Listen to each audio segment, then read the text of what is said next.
that despite the approval of the chair to allow Mr. Madriaga to leave the House premises, I'm still allowed to make a manifestation? So long as Regarding it the is witness. relevant to the subject matter of this impeachment hearing. Yes, ma'am. Thank you, madam. You may proceed. Two manifestations, ma'am. Number one is to present public records as to the background of the witness. Just So- information about the witness. If that pertains to the credibility of resource person Ramil Madriaga, I will have to prevent you. With all due respect, Honorable Marcoleta. Not really about the credibility, ma'am, but about the character of the witness. The character and the identity credibility of are the one and the witness. same. Yes, ma'am, if I may be allowed. And therefore, you are not allowed because character is credibility.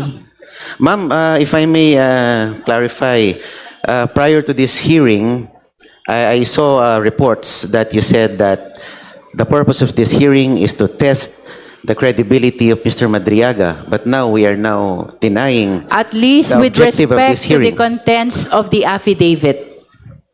Affidavit.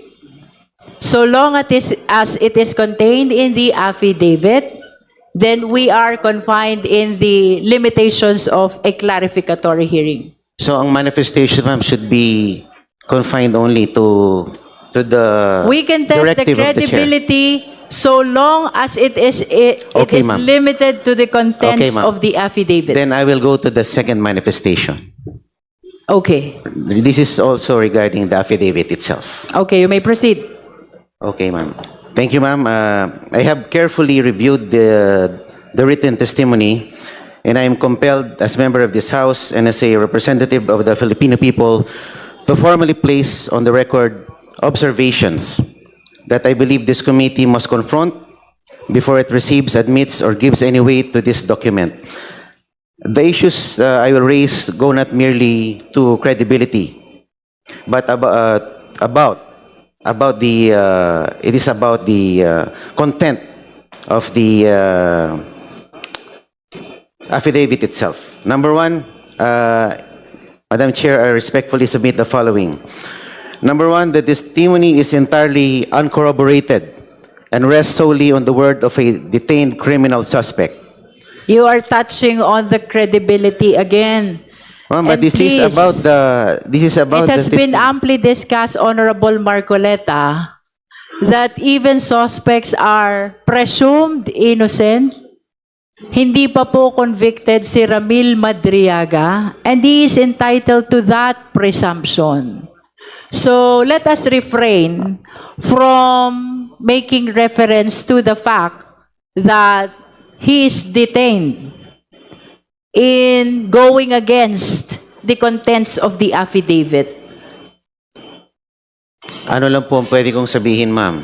Anything that is about, Ang that is nangyayari kasi contained dito, in the affidavit. Madam Ang Chair.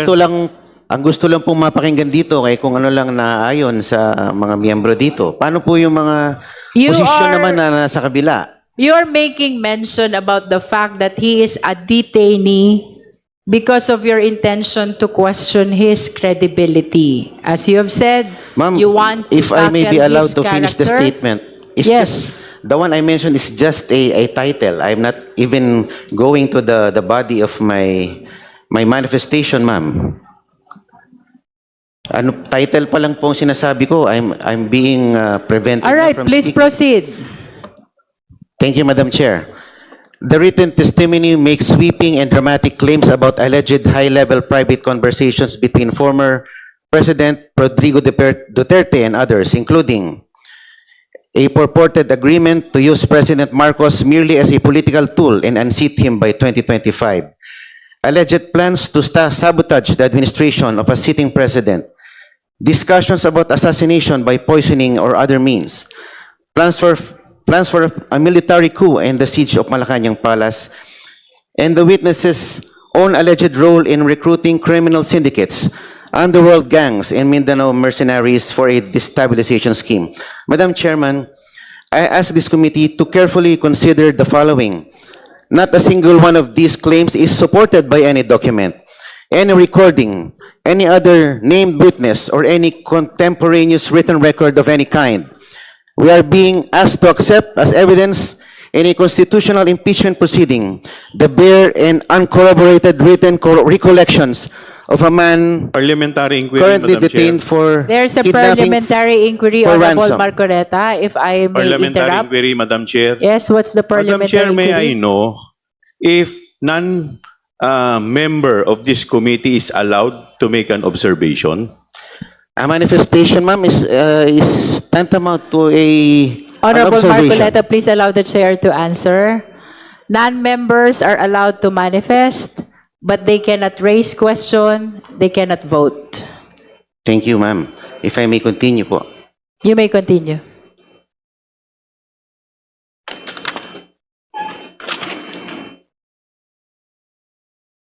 We are being asked to accept as evidence in a constitutional impeachment proceeding the bare and uncorroborated written recollections of a man currently detained for kidnap for ransom, a man whom the PNP anti-kidnapping group officially described as the leader of one of the most dangerous criminal syndicates in recent Philippine history.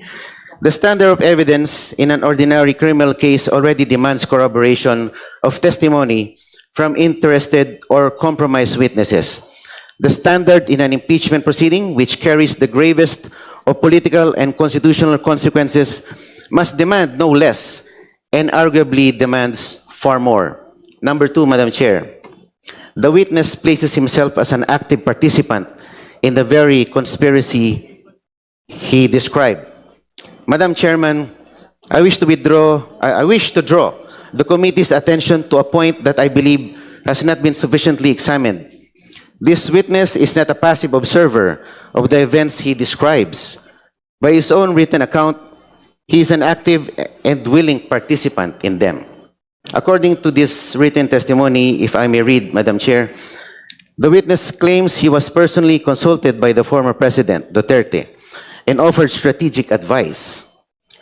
He personally recommended the creation of a dedicated security unit for the Vice President and identified its headquarters. He claims he was given specific assignments to recruit civil groups, school clubs, fraternities, underworld criminal gangs, and syndicates as part of an alleged plan to destabilize the government. He describes having knowledge of and apparent proximity to discussions about assassinations, coups, and the assault of the presidential palace. Madam Chair, if we take this testimony at face value, then the man sitting before this committee is not merely a witness. He is, by his own admission, a co-conspirator in a criminal enterprise of the highest order.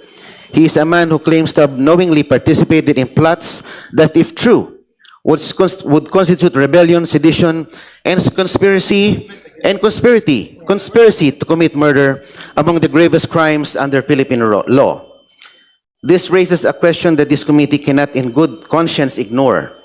Why is this self-confessed co-conspirator being presented here as a credible witness, rather than being investigated and prosecuted for the crimes he himself admits to participating in?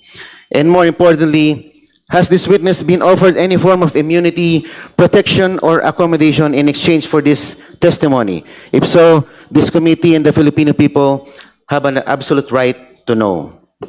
Ramil Madriaga stated earlier that his giving testimony to this committee is not in consideration of any offer coming from anyone. I make a manifestation, Madam Chair. The Honorable Chua. Thank you, Madam Chair. Madam Chair, we are not accepting everything that Ramil Madriaga stated a while ago as gospel truth. We are here to make clarificatory question with respect to the affidavit that he executed. Now, that is for purposes of determination of probable cause. Now, the time will come, that is, pag papunta po tayo sa Senado, pag nagtuloy-tuloy na po sa trial, that is the time where we will test the credibility of the statement of the witness, which is Ramil Madriaga. There, during the hearing, pwede po siyang i-cross-examine ng mga abogado. At hindi po tayo ang magsasabi dito kung yung salita po niya ay totoo o hindi. Ang magsasabi po niyan ay yung mga senator judges na tatayong hukom sa Senado. Kaya ang trabaho lamang dito natin ay tingnan lang kung may probable cause. Kasi kung ang itetest na po natin yung credibility, that is already trial, Madam Chair. Kaya nga po kanina, lahat po ng mga miyembro, kung mapapansin po ninyo, halos nakatikim po ng objection sa ating Madam Chair dahil yung mga tanong po nila ay wala na sa affidavit at yun po ang tinatawag na probing question na.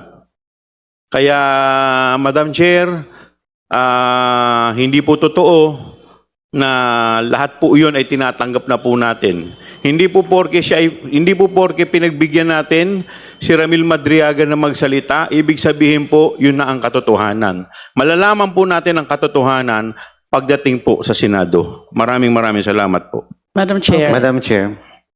Honorable De Lima, and then we go back to Honorable Marcoleta. Gusto ko lang pong dagdagan yung sinabi ni Representative Chua. Ang parang pinakapunto po ni Representative Marcoleta is that kapag ko-conspirator ka o kaya insider ka, may mga alam ka dahil kasama ka sa mga gumawa ng kung mga ano-ano, ay hindi ka nakapanipaniwala. May I again cite a jurisprudential rule, Napoles versus Sandigan Bayan, GR number 224162, November 7, 2017, the Supreme Court ruled that the mere fact that the whistleblowers were conspirators themselves does not automatically render their testimonies incredible and unreliable. Kasi alam niyo po yung mga insiders, sila yung may mga alam. We can recall also, we can point out also the cases of in the case against the former president before the ICC, sila Edgar Matobato, sila Arthur Las Cañas. These are co-conspirators, these are insiders, but their testimonies are considered by the prosecutors, and that's why they are the star witnesses, among the star witnesses in that case. So hindi po yan tamang argument na kapag na alam mo, meron kang alam, kasi we can see from the testimony, the totality of the testimony, the supplemental affidavit of Mr. Madriaga, that he's an insider, well-entrenched, maraming alam. And in fact, yung pagiging insider, that bolsters one's credibility more often than not. Bolsters one's credibility. But sabi nga ni Representative Chua, hindi naman ibig sabihin ay paniniwalaan na natin lahat nung sinasabi ni Mr. Madriaga. Kasi ang sinasabi nga po dito, against Napoles versus Sandigan Bayan, if it is shown that the statements of the conspirator are corroborated by other evidence, then we have convincing proof of veracity. Even if the confirmatory testimony only applies to some particulars, we can properly infer that the witness has told the truth in other respects. Nakita naman natin yung kanyang willingness sa pabuksan, yung kanyang bank accounts, yung mga dummy bank accounts, kaya nga siya nag-issue ng waiver. So, ibig sabihin, willing siya na mag-present ng corroborative evidence. Ganon din yung tinanong ko po kanina tungkol dun sa apat na mga individuals. Although yung isa po, sabi niya ay namayapa na po. So, yung tatlo, pwede rin po mag-corroborate. But not in this particular stage. Pwede sa trial kung kailangan ng corroborative evidence. Thank you. Honorable Marcoleta. Opo, if I may continue, Madam Chair. Yes, I hope you are listening also to their manifestations. Yes, ma'am. because I highly respect the opinion of They are Congressman De in Lima. response to your statement that he is a conspirator in the alleged acts committed by the former president. This is actually tantamount to a declaration against interest. You may continue. Number 3, the extraordinary nature of the claims demands an extraordinary standard of proof. Madam Chair, there is a principle recognized in law, in logic, and in common sense. Extraordinary claims require extraordinary evidence. The allegations in this written testimony are not ordinary. They include a sitting president being orchestrated as a puppet to be discarded on a predetermined schedule.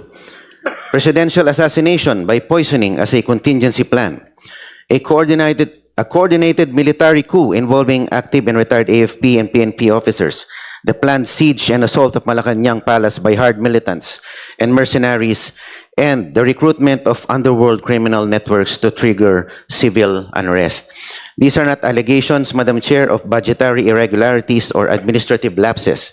These are allegations of a massive, multi-layered conspiracy, criminal conspiracy at the highest levels of Philippine political and military life. If true, they would represent the most serious threat to Philippine democracy in recent memory. And yet, they are presented to this committee supported by nothing more than a handwritten account from a man facing serious criminal charges If I of his may own. interrupt, Honorable Marcoleta, regardless of the nature and the amount of information that is being disclosed in the affidavits of the resource persons, our standard here is only probable cause. Thank you, So Madam. let it be placed on record that what we're trying to establish here is the existence only of probable cause. That is regardless of the amount and the nature of the information disclosed. Madam Honorable Chair, Tino. Madam Chair, the Honorable Marcoleta just mentioned that he is reacting to a handwritten account, a mere handwritten account of Madriaga. Pwede po, if may I ask the representative to read that part of his statement again? May I correct that if kung ayaw mo ng handwritten, typewritten.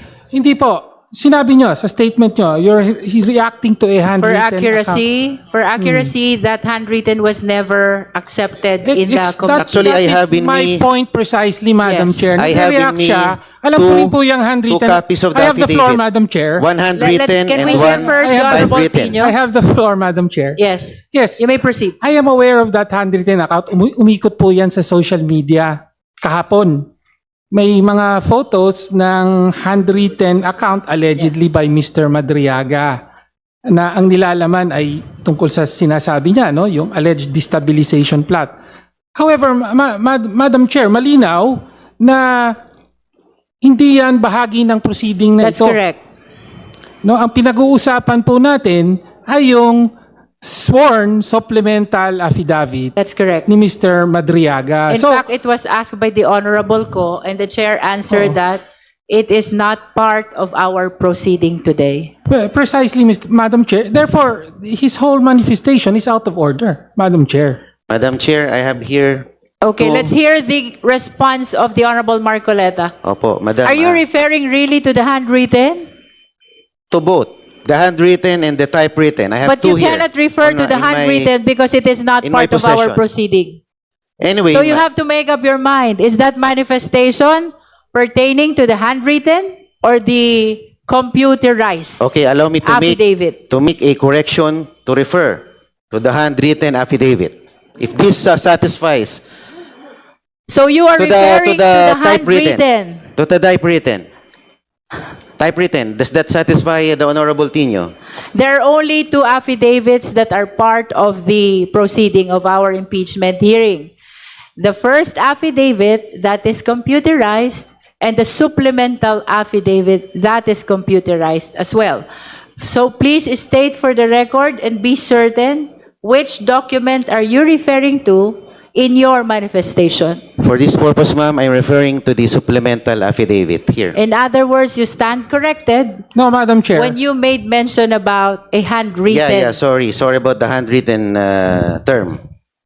All right. Well, let me just point out na Honorable Tino. hindi po eksakto at hindi pareho ang nilalaman That's correct. nung supplemental at saka nung sinasabi niyang handwritten. Kaya Opo. hindi po pwedeng sabihin lang ni Representative Marcoleta, well, I'm actually referring to the Okay, so please make sure When that I- your manifestation Opo. is contained or part of the computerized two Yes, ma'am. affidavits of the resource person. Opo, You may continue. the whole content of my manifestation refers to the supplemental affidavit. That is a correction to what you have said earlier. Yes. Yes, ma'am.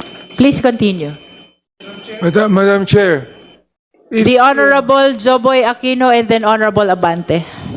Madam Chair, can we limit Yes, we are actually limited to 5 minutes per justice member.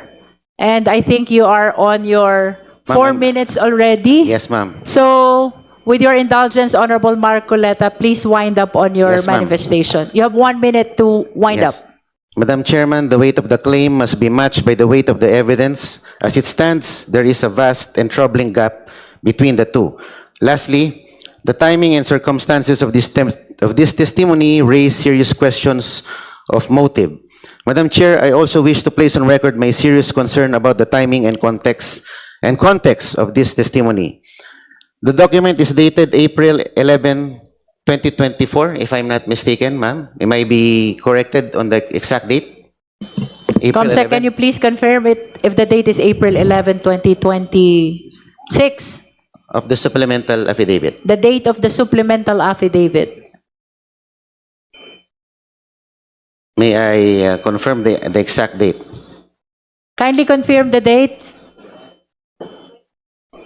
Okay, it's confirmed April 11, 2026. April 11 ba? Okay. Akin. Please continue, Honorable Marcoleta. Okay, ma'am. Winding up. Let me skip that part, ma'am. Okay, Kasi skip. ang Madam akala Chair. ko, this is 2024. Anyway, Madam Chair, Let us allow him to finish. After all, he has 1 minute left. 30 seconds na nga lang. this is very critical in the statement made by Representative Marcoleta because he said April 11, 2024. And if we can go back to the records and confirm that is what Yes, that's what why was I he said it's April 11, 2026. kaya I nga po corrected kinoconfirm Honorable ko, Marcoleta. Representative Sandanya, that's why I'm verifying the actual date of the supplemental affidavit. So Are you holding a copy? Opo. What is the date written in your copy? It's rather, the reproduction is rather unclear, madam. No, it's the date of signing and the date of jurat. It's April 11, 2026. Taguig City. Where did Okay. you get your 2024? Dito po kasi tinignan ko sa taas eh. In witness whereof, I have here unto set my It's hand. 2026. Opo. Parang The na... date of signing. Opo. Anyway, Madam Chair, this page is on page 24. So I hope that the good gentleman would look closely at the document. yes, because I we're am making these comments. actually Thank you, Madam Chair. skipping that. Kindly wind up, okay. Honorable Marcoleta. Okay. Specifically, I respectfully urge the committee through a manifestation to require the following before receiving this written testimony into record and giving it any substantial evidentiary weight. Number one, disclosure of whether the witness has been offered promise or expecting any form of It was legal answered accommodation. already by Ramil Madriaga during the clarificatory hearing. Yes, ma'am. Number two, identification of at least one independent, documentary, or corroborating piece of evidence that supports any single material It will claim be the exclusive in this written judgment testimony. of the justice members in the determination of probable cause. Number three, ma'am, clarification of how the witness, a man detained since July 2023, came to have knowledge of and access to the specific details he describes and how those details can be independently verified. That will be a probing question already. It should happen in the trial. It's not a question, ma'am.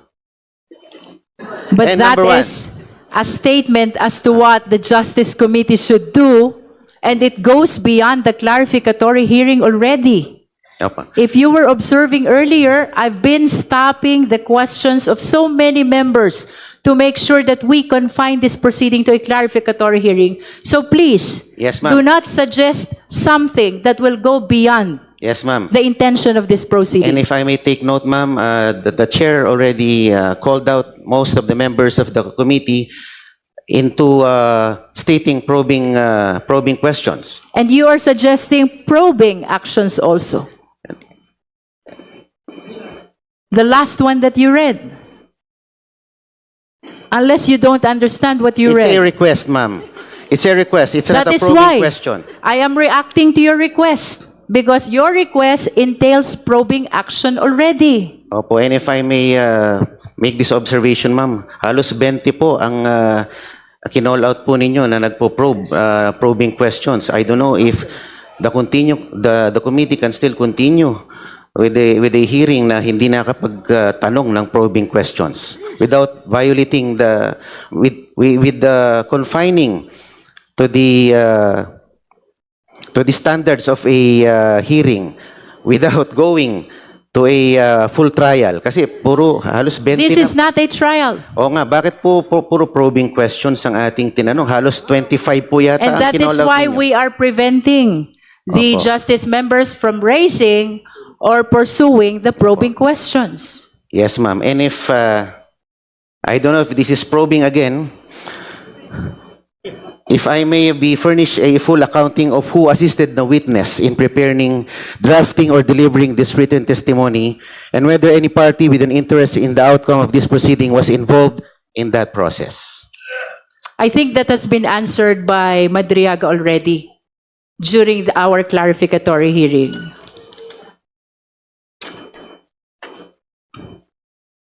And my final remark, Madam. Madam Chair, the impeachment of a sitting constitutional officer is among the gravest acts this House can perform. It must rest on a foundation of truth, verified, corroborated, and credible truth. A written account from a detained suspect containing sweeping and unverified allegations of You are touching assassination. again on the credibility of the resource person. With all due respect, Honorable Marcoleta. Madam Chair, I move to strike off from the records the remarks of Representative Marcoleta There is a pertaining to the motion to credibility of strike the out from witness. the record pertaining to the statements pertaining to the credibility of the witness. Is there any second? Same has been seconded. Any objection?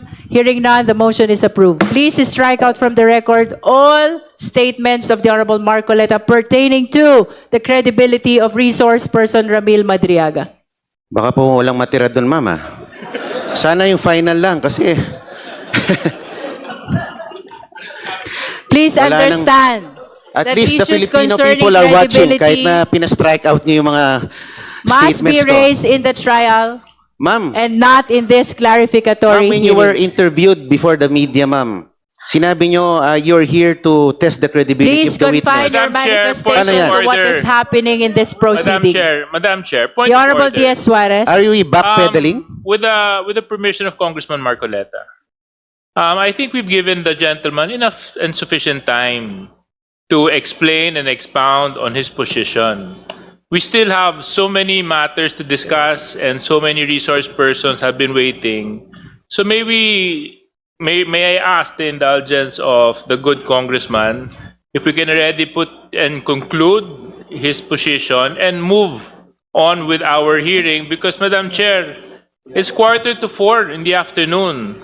Okay. So let's We not- have given let's not him labor more anymore. than 10 minutes already, Besides, although so- the same is protracted. Ma'am, ako lang naman ang opposing dito, oppositors. Madam Pagbigyan nyo Chair, na ako. again, I would like That is not a parameter at all, Honorable Anyway, Marcoleta. one We are sentence. equal in this impeachment proceeding. We do not look as to the political affiliation of the justice members. We are investigators here, conducting a clarificatory hearing for only one purpose. That is the determination of probable cause. Thank you, ma'am. My final sentence. Last sentence. Please be so guided. The Filipino people are watching this proceeding. They are watching to see whether this committee will hold itself to the standard that the Constitution and the gravity of this moment demand. I am confident that the honorable members of this committee are fully capable of meeting this standard. I make this manifestation in faithful service to this institution, to the truth, and to the Filipino people. Thank you, Madam Chair. All right, we proceed to our next witness. Any member who wished resource person?